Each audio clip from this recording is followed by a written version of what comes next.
269 zeros. So that is a huge number. And this is the number of atoms in the universe. So there are more possibilities or possible boards at Go than there are atoms in the universe. And despite all of this, it beats the best players in the world. We also have a common, which is Siri. Now, although Siri might sound intelligent, she can be tampered with. So some people can play with her. Now, we can't hear my sound. I don't know if it's my computer. I'll just try something really fast. No. So they probably hear it online, but we're not hearing it here. But basically, if I click on this, what's happening right now is you should hear that I am asking Siri, Siri, what's my name? Okay. So Siri responds in her voice, in her female, like, your name is Mark, but you asked me to call you the sisters, smiley. So my daughter's tampered with Siri's. So despite being intelligent, she can be tampered with, and they thought it was very, very funny. So what is artificial intelligence? So we hear this term a lot in the media. So my favorite definition is the following, and there are many definitions out there.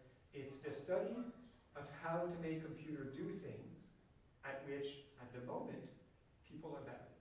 So currently people are better at doing certain tasks, but we're trying to push the limits of the science by making the artificial intelligence better.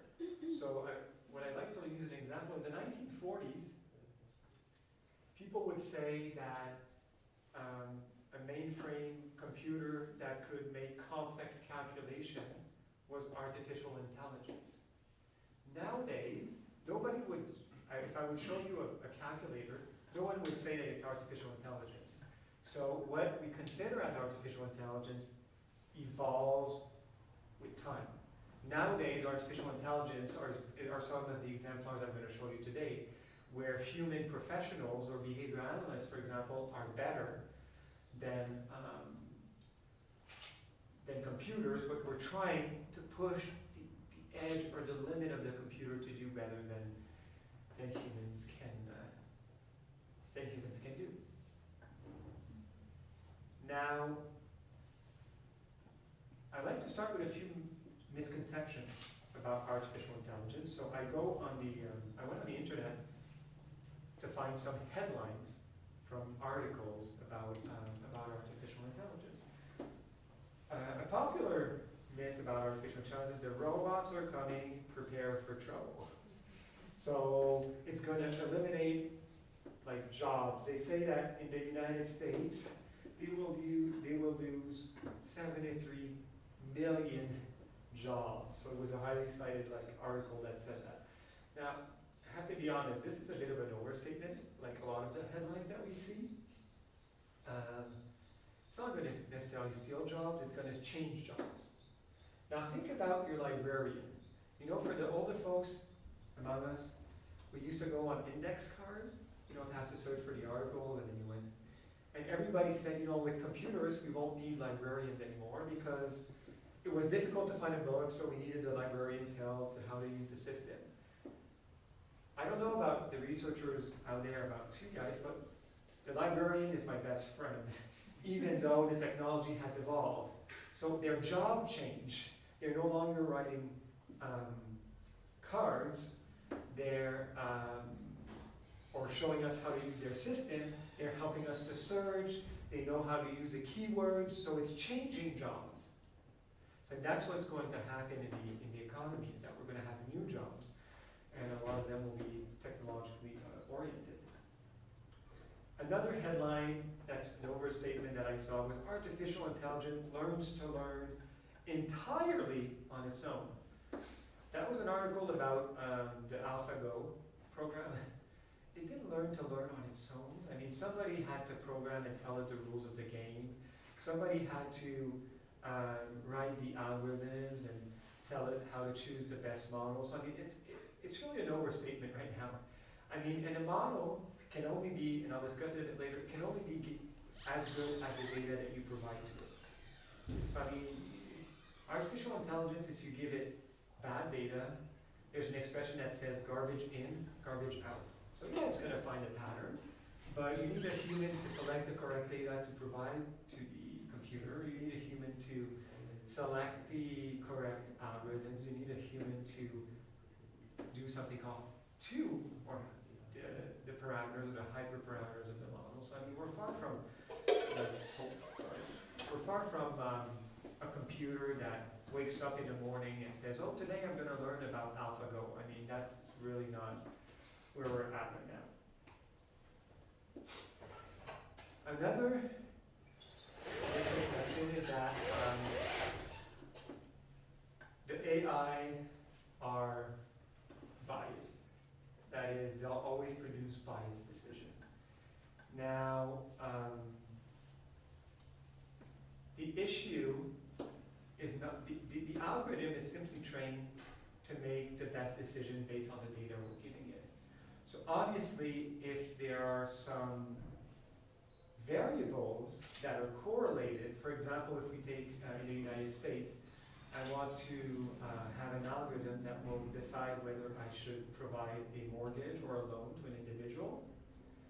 Well, even though I don't provide race, let's say African American or Hispanic, in my model, the model is probably able to guess because there are other variables that are associated with it. So for example, the area you live or your revenue, so how much you make in a year.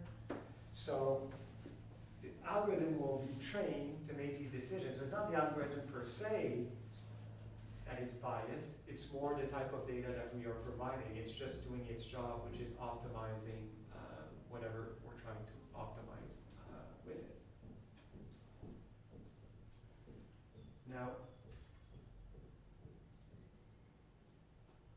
another issue is AI has a big data problem in the sense that they say that it requires a lot of data.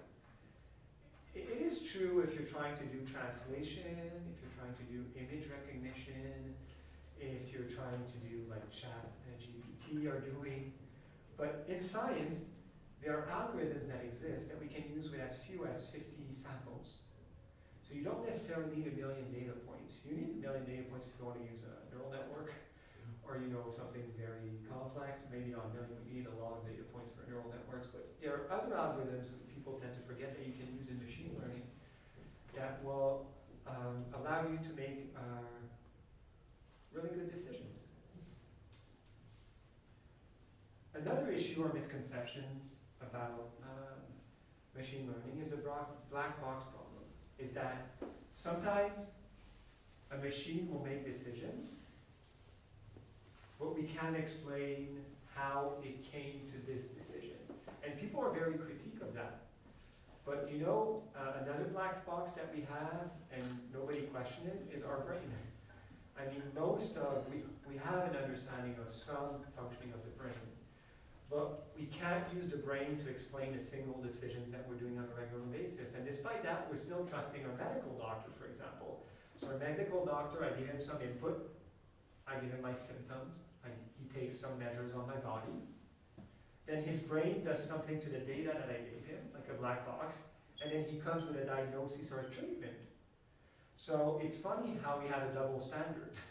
So we don't have the same standard, so people apply a standard for machines. They'll say, well, it's a machine, we have to know how it came to the decision.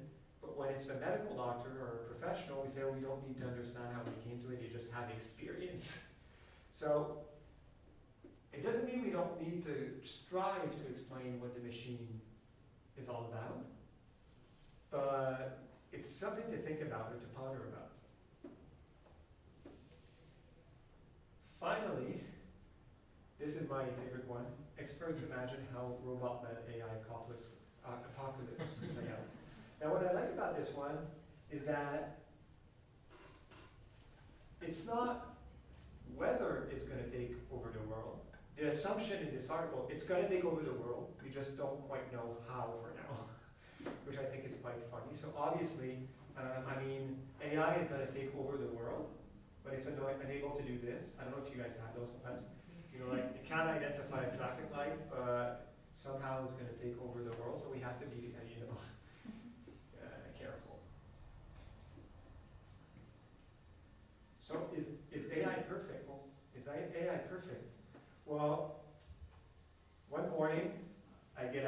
received this email from the App Store, and I was really impressed because, as you can see, there was earwax clinic. I was like, how does it know that I have an earwax problem? So I thought it was very smart. Obviously, this is because my girls play a lot of games on my iPad, so she's messing up the algorithm.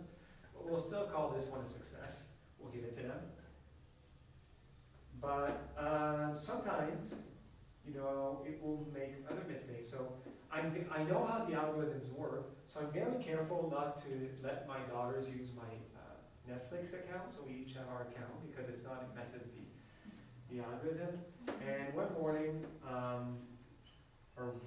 day, I opened Netflix, and this is what it recommends to me. So,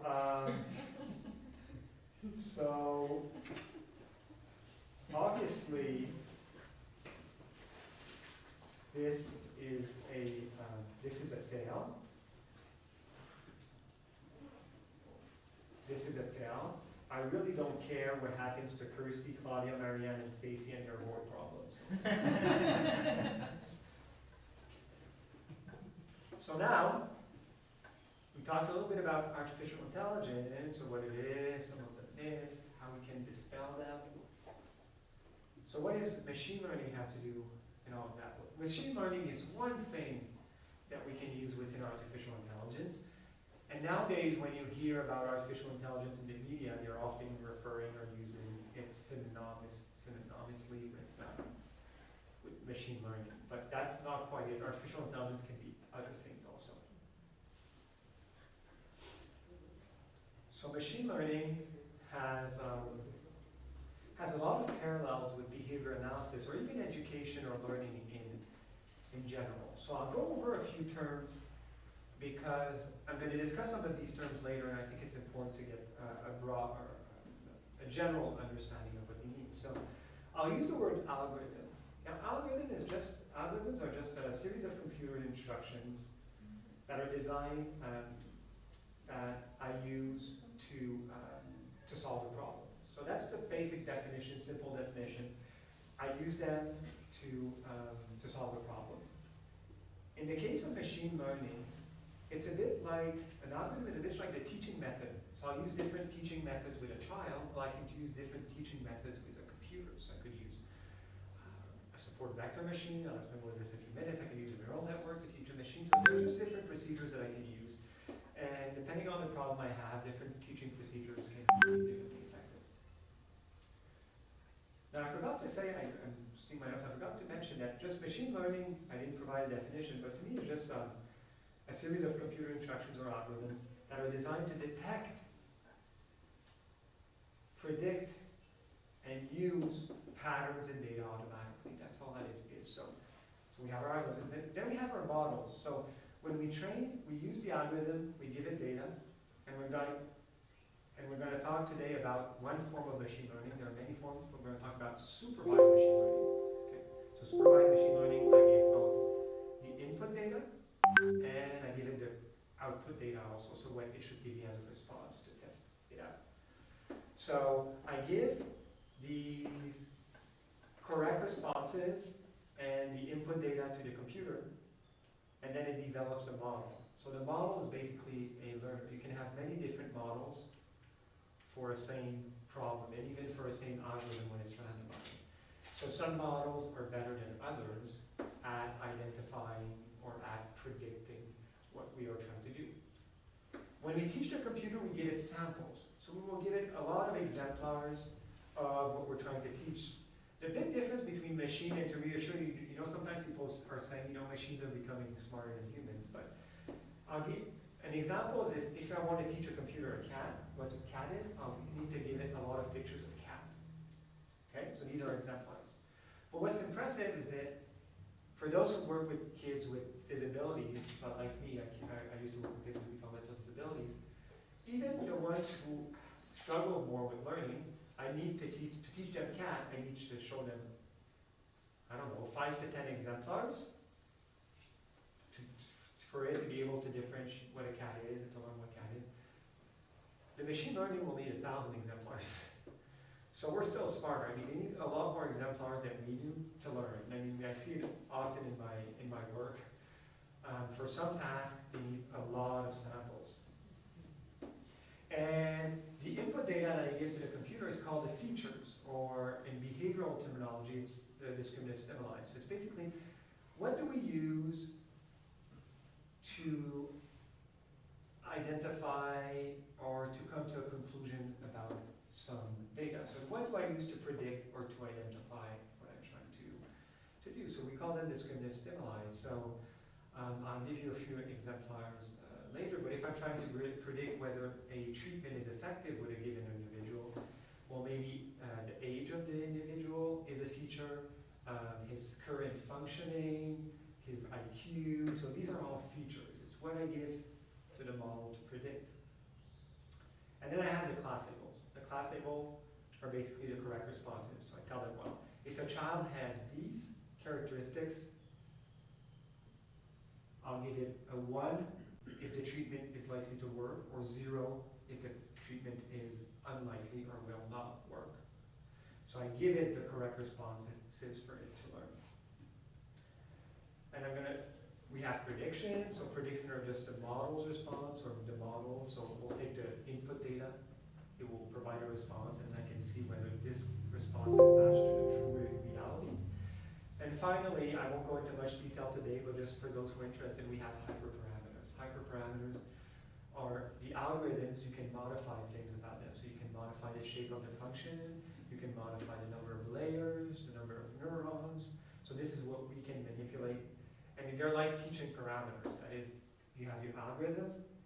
So you have one algorithm, and you can modify the hyperparameters to make it more, to provide better predictions. Now, I know I have all researchers, mostly researchers here, but sometimes I work with individuals or I present to professionals, so there might be professionals out there who don't like math. So I developed a mathematicalist explanation by using my friend Mr. Algorithm. So this is Mr. Algorithm. And Mr. Algorithm is a magical bunny. So you can see he's magical. Now if you don't feel that he's looking magical enough, you can have a hat. Now what Mr. Algorithm does is he feeds on data, okay, on features. So we can give him these are single case graphs that we use a lot in behavior analysis. So I feed it graphs. So Mr. Algorithm takes these graphs, and I give him how to interpret the graphs. So in this case, 0 and 1 is just the graph shows a statistically significant effect, or just a socially significant effect in our case. And 0 is no effect, 1 is there's an effect shown on the graph. So I give it the graphs and the responses, or how you should analyze these graphs. And then I feed it to my Mr. Algorithm. And then what happens, well, everybody knows that when you feed magical bunnies, what comes out are jelly beans. That's not the point of today, so we'll pretend that it provides data. So it provides a prediction, or it tries to predict the values. And then many of the algorithms, what happens is that it will, and not all of them, but like the neural network will refeed the data to the bunny to have it provide more accurate models. Now this isn't sufficient to conduct research in the area, because if you do this enough, Mr. Algorithm will be very good at predicting the value of your data. But the problem is as follows, and I know there's some behavior analysts here, so you'll understand this one, is generalization. If you do it too much, the bunny will be very good at predicting the data you fed it. But if you provide novel data, it will be not very good. We call it overfitting, and you don't want to overfit. That's I was telling a group this week that I'm obsessed with overfitting, actually with not overfitting my models. So what is the ultimate test? The ultimate test is I give Mr. Algorithm a new graph he never saw or ate in the past, and then I see what comes out, and I compare it to the real response. So that's what this research methodology is called cross-validation. So it's a methodology called machine learning. So you train on certain exemplars. So let's say you have 1,000 samples. You train your model with 900 samples, and you test your model at the end on 100 samples to see if it generalizes to novel data, because this is very, very important.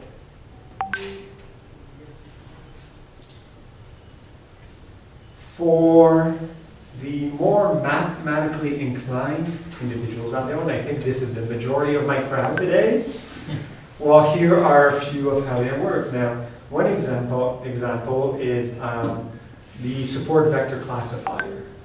The support vector classifier is an algorithm I like to use when I don't have a lot of data. I don't know if it's just random or coincidence, but I've been having a lot of success with it. And this shows you a statistical problem. If you try to run traditional statistical analyses through this data, you won't be able to, because you can't separate the data with a straight line. I mean, it doesn't work. So this is an issue. So, and just for those who would have trouble interpreting this type of graph, the black circles are one category, and the open circles are another category, and you're trying to separate them or split them. So you can't split them with a traditional linear regression. I mean, you can't fit a straight line to it. You can't fit many of the types of functions that we use. So what the support vector machine does is it uses a function to bring your data in a higher dimension. And then it separates that with a hyperplane. So this is what it looks in 3 dimensions. So now it's the same data, so you can see the black circles and the open circles, but now I can split them by using a plane. Now this is an easy example because I only have 2 features or 2 dimensions to start with. But when you have multiple dimensions, they call it a hyperplane. So they call it the kernel trick, brings the data in a higher dimension, and then it tries to pass a hyperplane to separate the data. So that's one machine learning algorithm that you can use when you don't have that much data. It's called, like I say, support vector machine or support vector classifier in this case. You can also use something called a random forest, which is also fairly effective when you don't have that much data. So random forest, what it does is it takes a subset of your samples. So let's say I have 1,000 samples for training. Maybe we'll take 800 samples, and then it's going to build a tree using entropy. So it's trying to reduce entropy while guessing in which category each of the samples go in using the features. And then it will produce many trees like that with subsamples each time. So let's say I have 100 trees. And then when I provide it novel data, it has these data go through each of the 100 trees, and then it takes the tree's vote, basically. So it takes the tree that has the most common response. So it's just building trees. Now another, the advantage of trees is that you can explain why they're arriving to a decision rather than another, which can be interesting. Another approach, fairly easy to explain, are the K nearest neighbors approach, which basically you put your data, your training data, in a multi-dimensional space. So in this example, it's just 2 dimensions, so it's easier to understand, but usually there's multiple dimensions that we can't imagine with our human brains. And then you put the point that you want to guess. In our case, it's the green, in the multiple dimension plane. And then you look at which points of the categories are closest. So if I use, for example, the 3 nearest neighbors, so over here, I would categorize the green point as a triangle. If I take the 5 nearest neighbors, then I would categorize my green point as a rectangle, as a square. So the advantage of this model is that it's very easy to explain. So sometimes people have concerns with the how we can explain how the algorithm works. In this case, it's easy to imagine, and initially that's what Netflix was using for making recommendations for us to stay on their TV as long as possible. The final one that I just want to present for mathematically are the neural networks. So the neural networks are fairly complex. This is a dense neural network. So basically what I do is I provide my features, so the input, then it multiplies them with a matrix that's in the middle. It's a matrix that randomized initially, so it's random values. It multiplies it by the matrix. Then you have an activation function, which provides a nonlinear transformation of the data so that we can identify nonlinear patterns. And then you can do that several times through several layers until you multiply to get a single prediction at the end. Then what happens is that it looks at the predictions, it computes what we call a loss function, so what's the error? In simple total, it's just with the errors.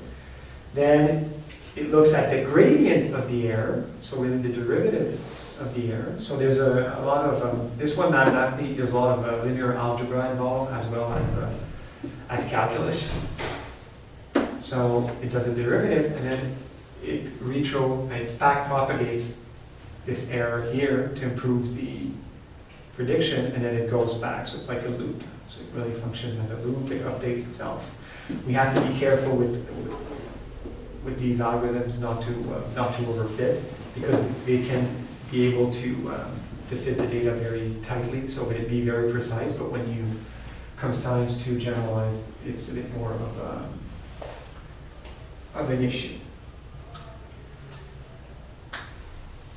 So now I'm usually about halfway through my presentation, and usually when I go to conferences and somebody gives an invited talk, in my domain we're a behavior analyst, so which means that people really like B.F. Skinner. So at this point in time, usually most speakers pause and provide some historical context about that time that they met B.F. Skinner. Now, unfortunately, I'm too young to have met B.F. Skinner, so this is the best I could do.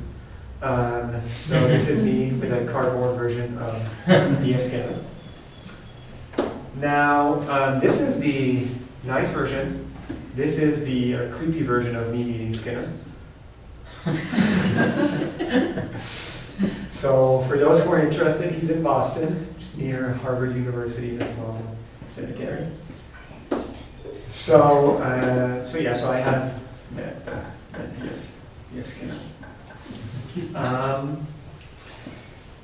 So now you're probably wondering, well, how does this all fit in with behavior analysis? So how do you apply machine learning to solving problems important to humans? Because that's what applied behavior analysis, to me at least, is all about. Is we want to solve issues or problems that are important to society. So I'm going to present a series of articles that were conducted by my lab. Most of them are by my lab because we don't have that many research behavior analysts using machine learning. So it's emerging, I hope. My lab has written a few tutorials and we've done a lot of work, but there's still some work to be done. So if you want any of those articles, just write me an email. My email will be at the end. Or you can find them on the internet. I mean, I think we publish most, if not all of them, in open access. So you can have access to them for free. So the first article that I want to discuss is an article using machine learning to analyze single case graphs. A comparison to visual inspection. Now, for those who are behavior analysts out there, we use a lot of single case graphs to analyze some of our data. Now, single case graphs look like this. So this one is in French, I apologize. I will explain it though. For those who haven't noticed, I have a bit of a French accent when I speak English. So here you have on the y-axis, you have just the behavior, whatever measure of behavior you want. And on the x-axis, you have observation periods. So these can be just days, weeks, hours. And then the basis of single case design is that you measure the behavior in the absence of your independent variable. In applied work, it's often an intervention. Not always, but oftentimes. So it's baseline, in French we say niveau de base. And then we introduce our independent variable, often an intervention. And if you use, this is just a quasi-experimental design. In an experimental design, I would remove my intervention, take it, put it back, remove it, or there's different ways to introduce it. So that's the basis. An issue with this is that tradition dies hard in behavior analysis. So people, professionals, researchers, still oftentimes rely on visual inspection to analyze these type of graphs. So visual inspection is just looking at the graph and saying, yeah, there's an effect. So that's about it. So we use the level, the trend, the overlap, variability, to try to detect whether there's a change or not. The issue is that research has shown that we're not that good at visual analysts. So we tend to agree, research show, I think between 70% and 90% of the time. So two professionals with doctoral degrees will agree about 70 to 90% of the time. Now, put differently, imagine you're going to see your oncologist. Your oncologist is a cancer doctor, a doctor for cancer. And he agrees with other doctors only 70% to 90% of the time that you have cancer or not. Would you go back to see them? No. But we're still thinking that this is good enough for behavior analysts, which drives me a bit nuts. So we decided to develop some algorithms to try to tackle this issue, to see if we could improve upon humans when we're analyzing these types of data. So what we did is we trained our algorithms on hundreds of thousands of graphs. So I used something called a Monte Carlo simulation. So in a Monte Carlo simulation, I can generate data. In this case, I generated all sorts of graphs. And in some of these graphs, I added an effect. So just an effect size. And some of these graphs, I didn't. And then I gave these graphs, these hundreds of thousands of graphs, to my algorithm. In this case, we're going to look mainly at the support vector classifier, because this is what worked best. And I told it, learn from the data and try to identify patterns. And by the way, I don't give the actual points to the algorithm, because graphs can have different lengths. So giving them the actual point doesn't work. So I give them the mean of phase A, which is a baseline, and phase B intervention. I give it to represent the level. I give it the standard deviation of phase A and phase B to represent the variability. I give it the intercept of A and intercept of B for a trend line to look at immediacy of change. And finally, I give it the slope of phase A and slope of phase B. So I give it 8 features in total. So that's what I give the algorithm. I don't give it the picture of the graph. I give it the 8 features that I just described. So then I had 1,024 graphs that I produced separately that weren't used to train, to check for generalization. And I asked 5 behavior analysts with doctoral degrees who teach at university level and who have already published research, for most of them, using single case design. So these are not like somebody I found like an undergraduate student that I told, can you analyze graph? These are supposed to be experts, some of the experts in the field. And I told them, can you analyze these 1,024 graphs? And my algorithm analyzed 1,024 graphs. And we also used a method called the dual criterion method, actually the conservative dual criterion method, which uses trend lines and level lines, trying to identify patterns, so it's the most popular like objective method that we can use, and then I compared all of them. And these are our results that we got. Unfortunately, it's a bit small, but the important column is the first one. So I have my 5 experts. This is the amount of time they found the correct change. So they concluded there was a change in the graph when there was one, or they concluded there was no change in the graph when there was no change. So you see that it ranges anywhere from 63% to 74%. That's not very good, to be honest. Obviously, to be fair, the patterns in some of these graphs were very subtle. But still, it's not great, you know, when you're an expert, you have a doctoral degree, you publish research, and you identify patterns correctly 63% of the time. When we use an objective method, over here it's 73. It's not bad. Not great. But when we used a support vector classifier, we're at 81%. So it was by far the best procedure to identify whether there was an effect or not. Now we wonder, you know, why are we getting these differential effects?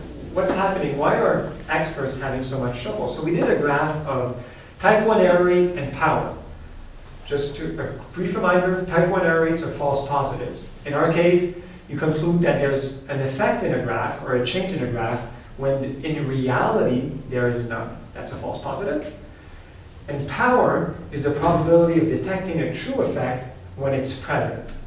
Okay? So we want high power, low type 1 error rate. These are our graphs. So the upper graph is type 1 error rate, and the lower graph is power. So we want this one to be low, and this one to be high. The issue is that humans, observers, are very bad at balancing both. So the person with the highest power, which is good, had horrendous type 1 error rates, like almost higher than 0.4. Okay? The opposite is true. So these two individuals had great type 1 error rate, good, but they couldn't balance it with power. So they had poor power. So the machine learning did best. It could balance type 1 error rate with power the best. So that really was its advantage, which is hard to do with humans. And what we found, but it was found in prior research too, is that humans tend to be, when we analyze these types of graphs, tend to be overly conservative. Except for expert A, we'll tend to want to reduce type 1 errors so bad that we'll lack power, which is an issue when we're trying to identify a bit of smaller effects.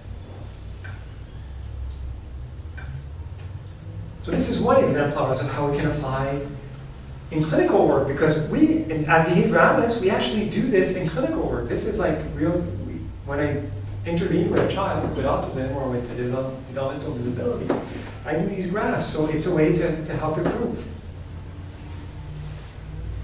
A second study that we published, and this one a bit more recently, I think it was, it's in 2022, is using machine learning to estimate the prognosis of children who receive early intervention.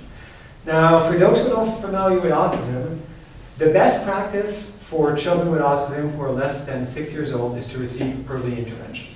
Okay? And it's intensive, so it's like 20 to 40 hours per week. Most children make a lot of progress when they receive early intensive behavioral intervention.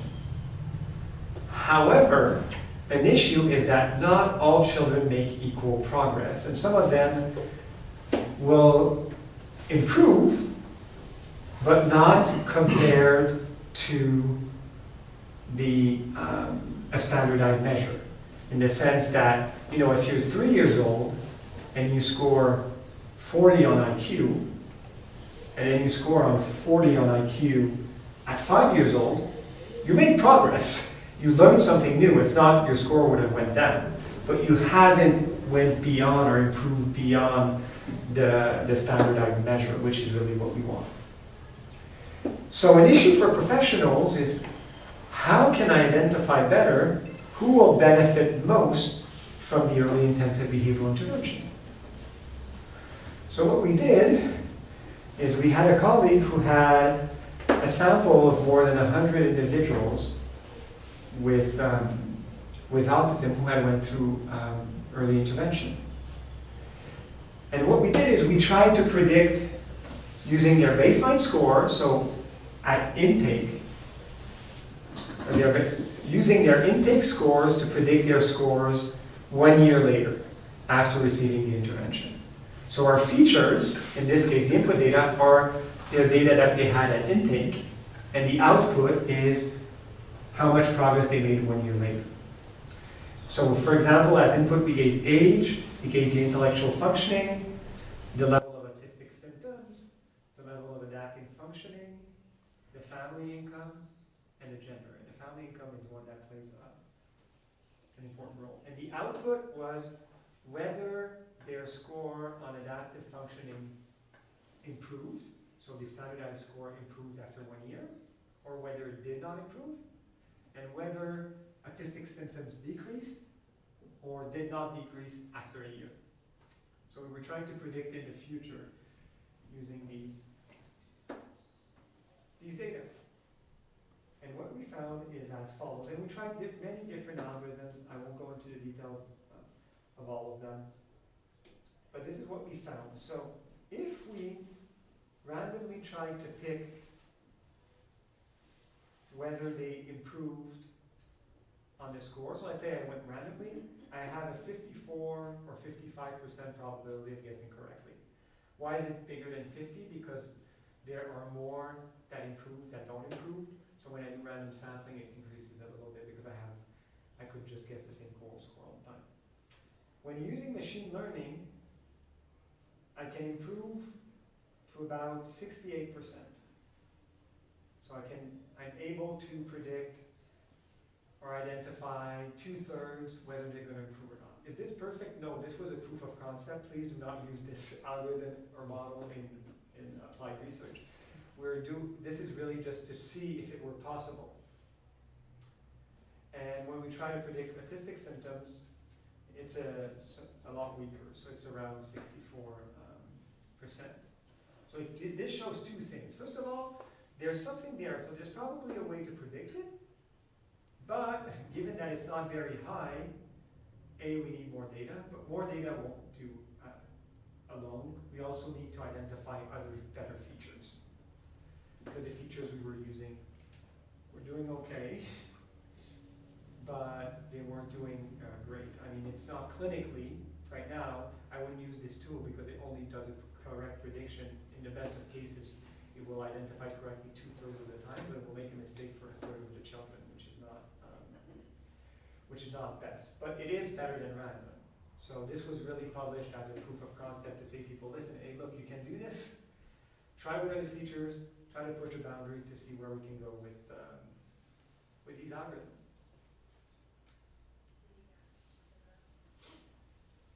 A third study that we conducted is for the measurement of behavior. As behavior analysts, one of our jobs, you remember our graphs that I showed you before? Well, somebody had to collect data on that behavior.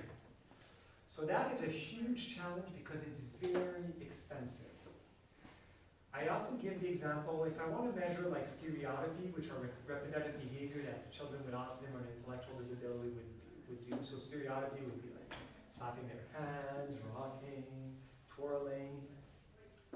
If I can't do it live, and in research it's difficult to do live if I want really good measures, an hour of recording will cost me an extra hour, more than that actually, an extra hour and a half of coding. So collecting data is very expensive in both research and clinic. It's very expensive. I mean, most of my budget when I do applied research goes into people scoring videos. So we decided to see whether we could measure vocal stereotypy using artificial intelligence. Now, vocal stereotypy is sounds with their mouth. So for those who don't work with children with developmental disabilities, it will be like, there'll be some humming, there'll be some grunting. You know, it'll be also, there are noise that are not contextual. Why do we want to reduce them? Well, we don't, because sometimes they take so much, they don't hurt anyone, but they take so much space in a child's life that they prevent them from learning, from engaging in activities. It doesn't promote, or it promotes social exclusion. So sometimes we want to reduce it, and we use, just for those who are curious, one of the most effective treatments is actually using music. So when they listen to music, it reduces the behavior in most children that we've tested. So very difficult, but it's very difficult to measure, because most of the time I have to videotape and I have somebody to data.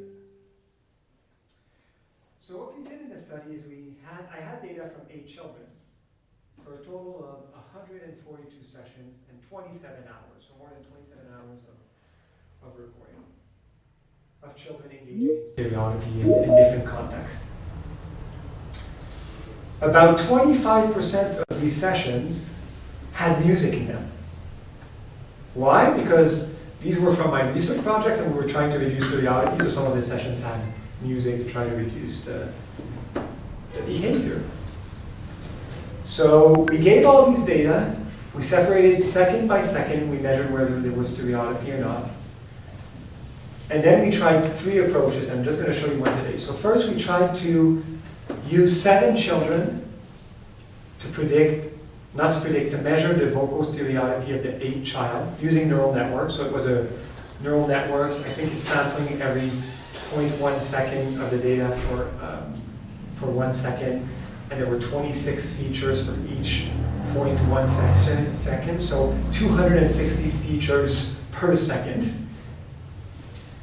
So the first thing we did is, so we tried to predict the behavior, measure vocal stereotypy using 7 of the children to predict the 8th one. Then we tried an approach where we used the data from, let's say a child had 30 sessions, or we tried to use 25 sessions from the child to predict the 5 last sessions to see if we could measure it. So we used a between participant or subject paradigm in the first one and within subject paradigm for the second one. But the most effective was the hybrid one. Was we give the algorithm data both from other children, but also from the child, him or herself, that I'm trying to measure. And these, what I'm showing you, are the correlations between the measures measured by the machine learning, so on this axis, and the human percentage. And what we find is that in some cases, our machine learning is very good. It's very close to the line. That means that they're predicting the same behavior. Same thing here for math. If I would put it on a graph, the order of the points would be conserved. And that's probably one of the most important things when you're analyzing single case graphs, is that you want the order of the points to be conserved. Now, it worked for about, the correlations were fairly high for 6 of the 8 participants. For this one, you can see it doesn't detect it well. For this child, it doesn't detect it well. For the other ones, they're fairly good. It's not perfect, but it's a good start. And we only had 27 hours of recording. Just for those who don't do machine learning, that is not a lot. I mean, ideally, I would have needed at least 100 hours. So these are really good results, given that we had very little data. Once again, this algorithm is not ready for use. This is really, right now I feel like a guy who goes in a jungle with a machete, who's trying to get to the end goal, but I don't know where it is. So there's a lot of things that can still be improved, because we're going at this a bit blindly right now, because we're some of the first individuals who do these types of research. The last exemplar that I'm going to show you is a study called Machine Learning for Supplemental Behavioral Assessment. So behavior analysis, when we have a child or an adult that misbehaves, the first task that we do is identify the function of the challenging behavior. That's my job. What's the function of the behavior? Are they biting to get attention? Are they biting to avoid something? Are they biting because they're enjoying it? It's for sensory purposes. Why are they doing it? The best practice to identify the function of challenging behavior is using something called experimental functional analysis. The problem with the experimental functional analysis is when I do that, I have to provoke or evoke the behavior, so it can be dangerous. And it's just long to do, so it can take 2, 3, 4, 5 hours to conduct, and it's expensive, it requires expertise. So what people have been trying to do is use questionnaires instead to identify the function of challenging behavior. In this case today I'm going to discuss the QADF. So the QADF, Questions About Behavioral Function, has 25 questions. So you ask the 25 questions and then you score them. So these are exemplars. So he engages in the behavior to get attention. Never, rarely, some, often. Number 4, he engages in the behavior because he is in pain. Never, rarely, some, often. He engages in behavior for self-stimulation. So you score 25 items, then you compute them, and then it tells you what the function is. The problem is that research has shown that using the rules from the QADF will identify the correct function in about 40 to 75% of cases, which is not high. You have, by the way, we categorize the behaviors in 4 functions. So if it were random, we'd have a 25% chance, for those who don't know, of identifying. So 40 to 75% isn't that bad, given that this takes you like 5 minutes to do, whereas a functional analysis will take you hours and can be dangerous. Okay? But it's still not great, let's be honest, 40 to 75%. I mean, you want to be better. So what we did is, and I have to give credit to Jordan Bailey, who's conducted this study. I participated in the analysis, but I didn't do it. He extracted QADS from the research literature that also had a functional analysis. That is, it had the true function. So it had both. It had the true function from the functional analysis, and it had the scores from the QADF. And then we fed them to a neural network. But he only had 49. So the problem with only 49, it's not enough, it's not much. So we did data augmentation. Data augmentation is that we created new data sets by using the margin of error of the tool to make a bit more variability in our training data set. So we trained it with a neural network with 60 neurons, and this is what happened. What's important, what we'll focus on is, I think this one is the most important, right? So when we use the rules of the QADF, we identified the correct function in 49% or 49 cases. Right? 49%, that's not great. It's like 1 in 2. And this you can see for each function individual, what is the F1. So unsurprisingly, just for those who know the QADF, it's really good at differentiating non-social versus social, but it's not as great differentiating this social function. However, what's impressive is our machine learning algorithm identified all the correct functions 88% of the time. This is really, really good. I was surprised. I had to run it like a few times to make sure we didn't make any mistakes, because I never get like 88%. And this is high accuracy because it's not identifying one function for a participant. This is the accuracy. Let's say you can have multiple functions. So this is the accuracy of identifying all the functions of the child. So if I identified 1 or 2 function, the score is 0 for accuracy. It has to identify all the functions to get 100% accuracy. Or I mean, a score of 1 when you make the mean. So that means that at random, the odds are not getting 25%, they're probably getting like 10% if I went at random. So 90% is really good, and even the functional analysis isn't that accurate.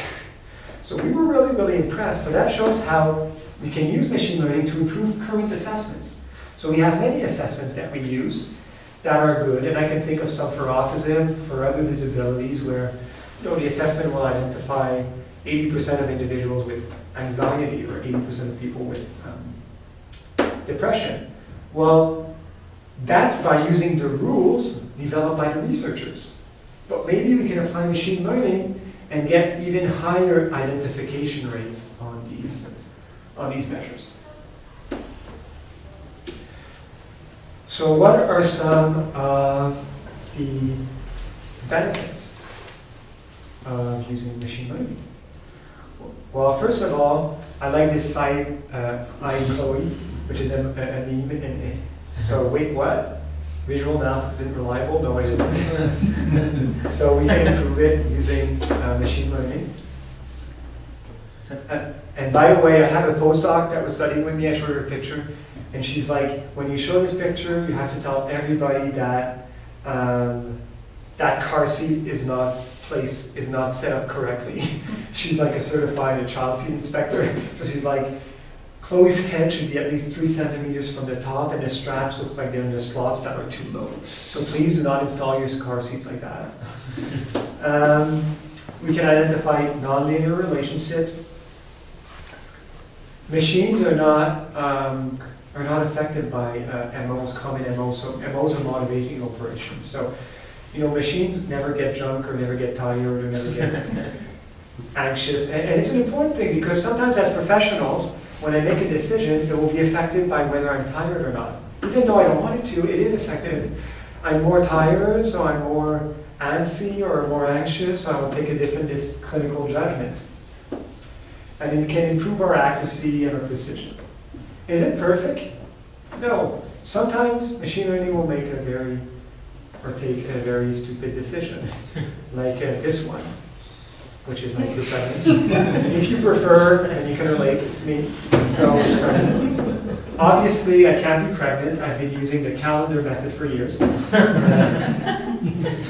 But sometimes it will take a very stupid decision. And I had an exemplar a few weeks ago. So somebody from Australia writes me and like, Mark, can we apply machine learning algorithms for the single case designs to my graphs?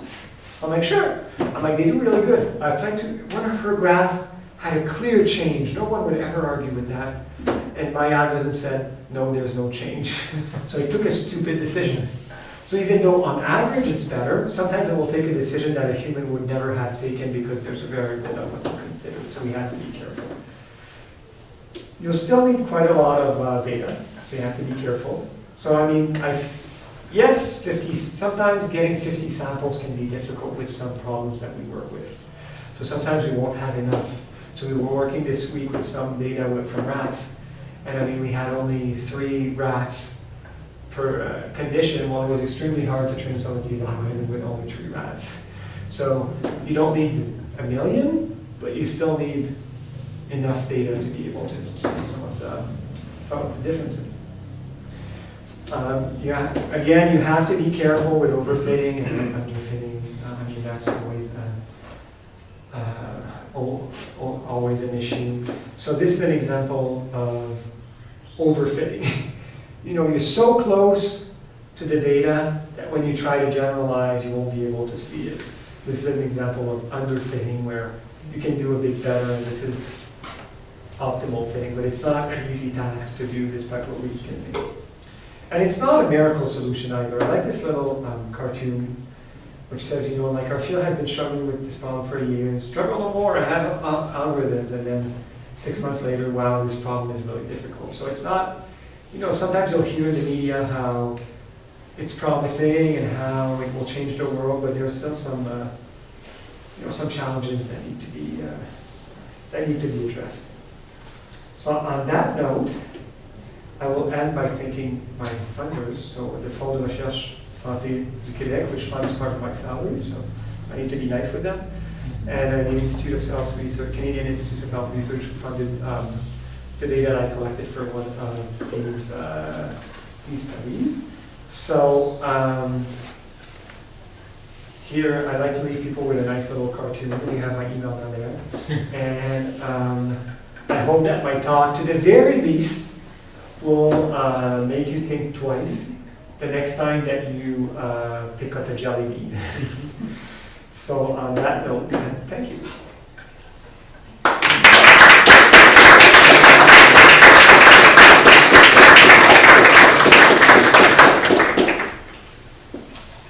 So now I think we will take some questions. Yeah, of course. Mark entiende español si le hablamos despacio, entonces si alguien quiere hacer una pregunta en español, la puede realizar, si hay problemas la podemos traducir, o por supuesto le pueden realizar alguna pregunta en inglés. Tenemos 10 minutos para preguntas. And say it loudly because I'm hard of hearing in one of my ears, so it's hard for me to hear in classrooms.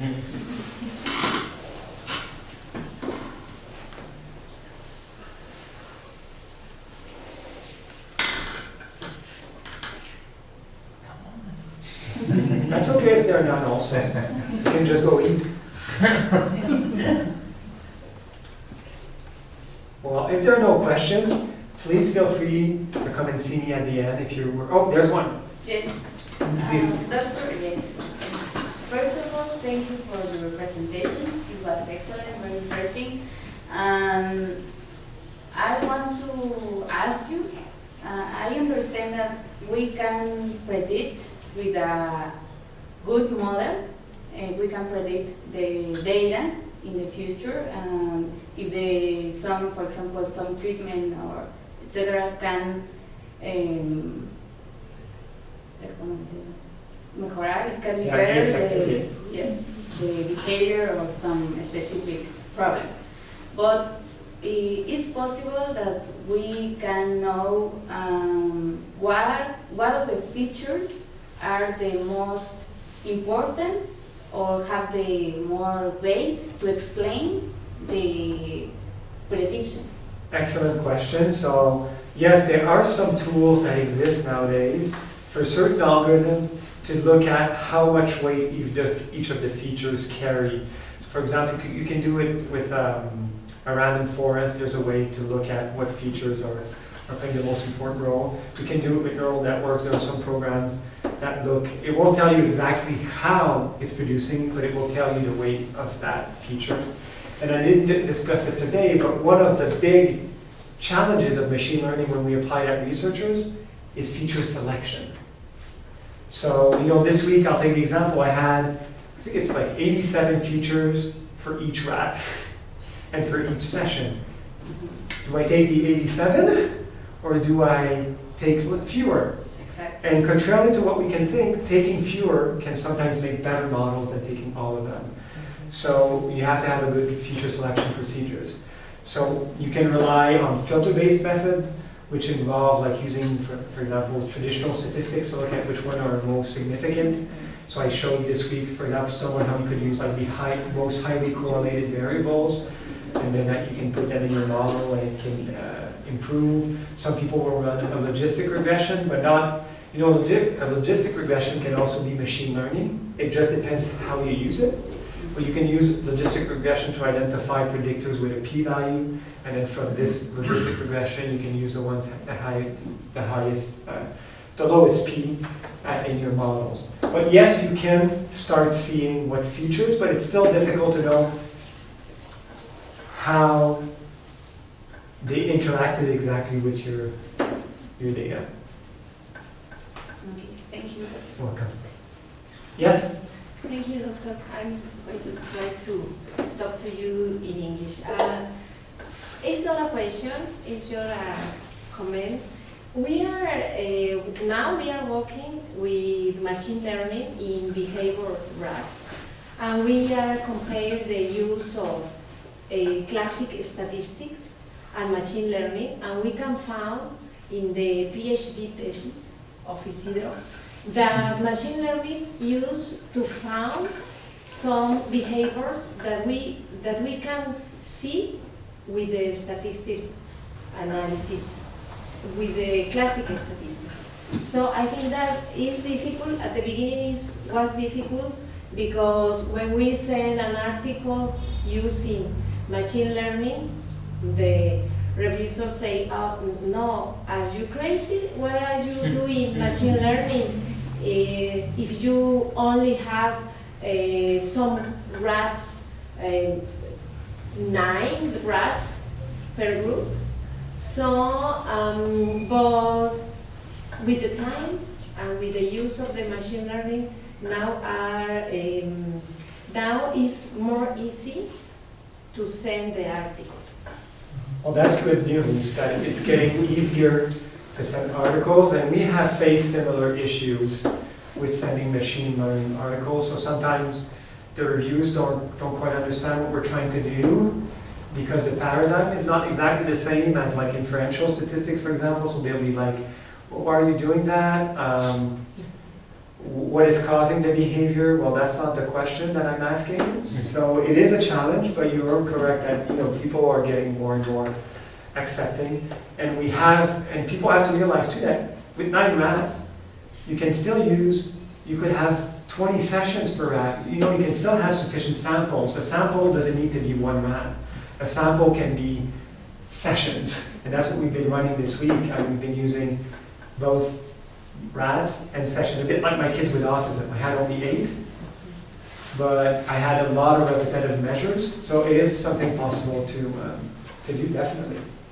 Thank you. Yes, I would like one comment, because we have had the same issue, like, so it's a common issue, I guess, from several labs, where we try to, like you can notice that there is an effect maybe, but the classical statistic is not showing that effect. So then you start asking, like, what else can I do? How is there other way of separate the data? So I think that's a really cool thing about the method that you are using, because it helps you a lot to make or to differentiate the data based on your treatment, or for us it's maybe like in terms of behavior, but maybe like medical treatment or biological treatment. Yes, absolutely. And one thing I didn't discuss today, because I wanted to focus on some of the work we've done, but there's the whole unsupervised learning area, machine learning, to detect novel patterns that you didn't see, or to clusters in ways that you had not anticipated. So definitely, I think there are some things there, and I think the concern of the reviewers is that we're getting false positives. So I think replication is really, really important. That's at this point.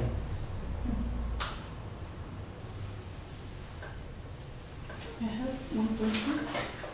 And what about the cost of this kind of analysis? I mean, if in my lab we would like to move to this kind of analysis of behavior, in terms of cost of, I don't know, computers or software or... Actually, the costs are very cheap. If you have like a lot of data points and you need to process, like, let's say you need to process images, then you'll need a good graphics card. So that's really the issue. But that's really just for images. If you're using just features, a normal computer can do it. And most of the machine learning people do on Python, which is free. So I mean, nearly everything I do is free. The only cost I have is really my graph card when I want to process images. Because if you try to do it on your processor, it's going to take forever. Even a cheap graphic card will probably be 10 times faster than a high-end processor. So, so that's really the only cost, is to have a good graph card if you want to process images. If you're not processing images, then a normal computer with Python will do it. It may be a bit slow, but I mean, we've been doing it with a $1,000 computer. I mean, it's been going fine. We don't need that much. It's really the card that you're putting in, and the really good graphic cards nowadays, because of the miners, the Bitcoin miners, unfortunately, it's true though, they're getting fairly expensive. So I think the good one that my programmer recommended was like $2,000. But you don't need many of them. You can have one and run all on the same computer. And I strongly recommend. Our experience has been to run it on Linux.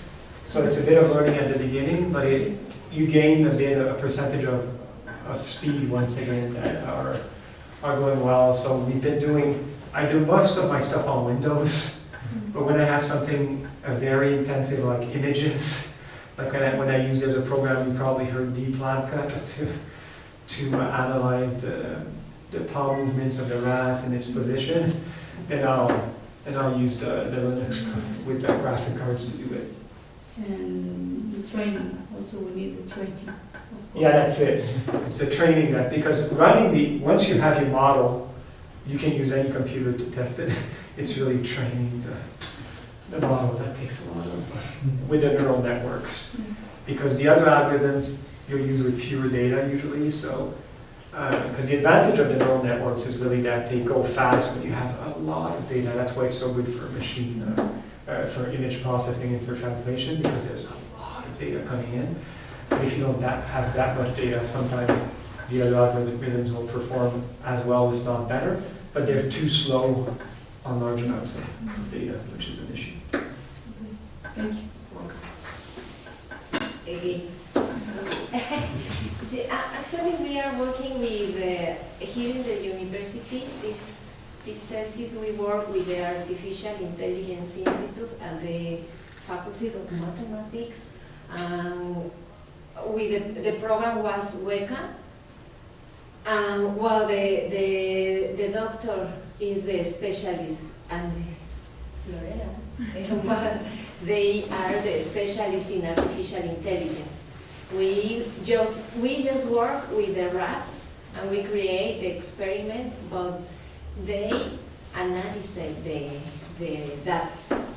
Which is, yeah, it's good. And sometimes also, I didn't mention the solution, but for example, in Canada, I have access to computers off-site that can do my machine learning. So you probably have something similar in Mexico, where you have either in the university or for the state or even country, we have like servers. And especially if you're working with rats, it's not an issue. For me, it's an issue because sometimes I work with kids, so I'm not allowed to send the videos in an external server, so that's why I have to run locally. But technically, you could also do this. And some people do it in the cloud also. There are some, I never tried it, but I know Google has one, Microsoft has one, I mean, Amazon has one, where you can compute directly in the cloud. But like I said, I prefer to keep it local because of the confidentiality of the data. You had a question, Handler? Yeah, thanks. And I think it's going to be the last one because we're at 11:30. Thanks a lot for your interesting conference, Mark. What is your opinion about the unsupervised algorithms to discover behavioral features and effects on our research? I like unsupervised learning because it can allow you to form clusters. So you may see things that you didn't expect. So you may see a behavior that you thought didn't exist, but that does exist because we were discussing this week. There's a paradigm in behavior analysis that the only behavior the main behavior is just pressing on a lever.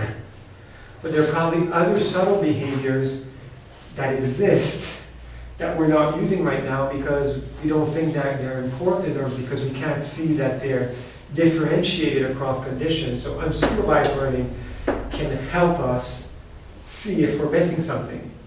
It can also be very helpful in forming clusters. So we were discussing an issue with rats is that even though they're more similar than human, they still behave differently. You can put two rats in the same condition, and one of them will be really, really active, and the other one will just stay seated in a corner and do nothing, which I observed this week.